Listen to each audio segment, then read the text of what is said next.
আম্মা, ঈদের তো আর মাত্র একটা রাইতই বাকি আছে। রাত পোহাইলে কালকে ঈদের দিন। গরুর মাংস টাংস তো আনলেন না, কি রানবো ঈদের দিন? আরে এত ব্যস্ত হইছো কে? আমার চিন্তা নাই, আনছি তো গরুর মাংস। কই আম্মা, আপনার বাজারের ব্যাগ তো একদম খালি দেখা যাইতেছে।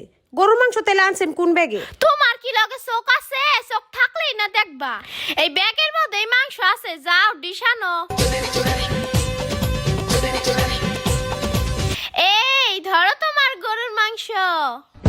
আজকালকার যুগে এত দামি গরুর মাংস কেউ কি খায়? পাইছে একটা দাদার শাশুড়ি, টাকার কথা চিন্তা করি না, ভালো মন্দ খাওয়ানোর চেষ্টা করি।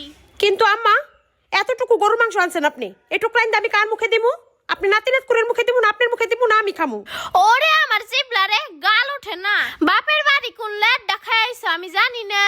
কয়টা আলু দিয়া পানি বাড়াই দিও, তাই সবার হইব। আমার পোলার কত কষ্টে টেহা বিদেশি খাটতে খাটতে মরে, আর এদিকে তোমাকে গাল ভরে না। এগিনারে কয় কুলক্ষিনা বউ।